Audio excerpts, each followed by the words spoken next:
حسن بصری رحمه الله به ویل بېشکه چې یو قوم د بخښنې او مغفرت په امید پورې تر داسې اندازې ځانونه تړلي دي چې د دنیا څخه ولاړل او یوه نیکي یې هم نه درلود.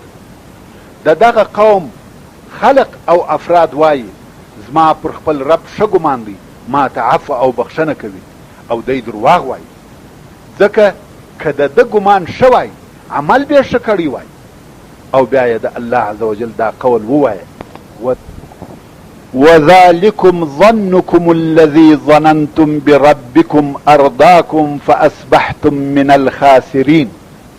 یعنی ستاسې دغه فاسد ګمان هغه ګمان دی چې تاسې به پر خپل رب کاوه، تاسې دغه ګمان هلاک کړي یاست، نو تاسې تاوانیان وګرځېدلاست. سعید ابن جبیر رضی الله تعالی عنه وایي په الله عز وجل مغروره کېده او خطاوتل دا دي چې یو انسان و ګناهو ته ځان ور ایله کړي، ګناهونه کوي او بیا د الله عز وجل څخه د بخښنې او مغفرت امید لري. یو شاعر وایي تزود من التقوى فإنك لا تدري اذا جن لیل هل تعيش الى الفجر.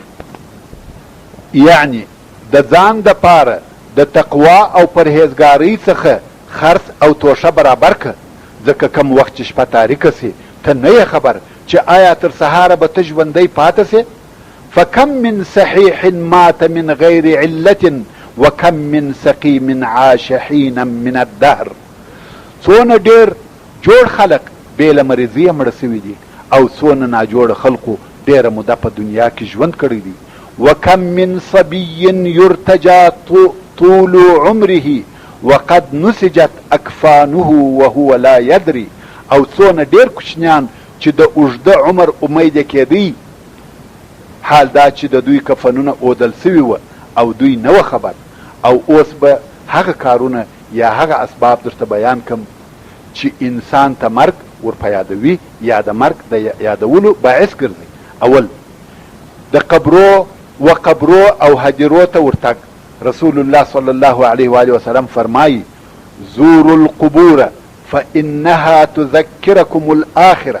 رواه احمد و ابو داود. یعنی و قبرو ته ورځئ ځکه دغه کار قیامت او آخرت در په یادوي. دوهم د مړي د غسل ورکولو وځایو ته ورتګ او د غسل په وخت کې د مړو لیدل. دریم د هغو کسانو لیدل چې دوی د زکندن په حالت کې وي، د مرګ د دردو او سختیو څخه په تکلیف او زحمتو کې وي، او د حاضرینو د طرفه کلمه شهادت ورته ویل کیږي. څلورم د جنازو سره تلل او پر هغو لمونځ ادا کول، د هغو د ښخېدو او په قبر کې ایښوولو حالات لیدل. پنځم د قرآن مجید تلاوت، خاصتا د هغه آیاتو چې د مرګ او د مرګ د سختیو یاد پکښې موجود وي، لکه د رب عز وجل دا قول وجاءت سکرة الموت بالحق او داسې نور.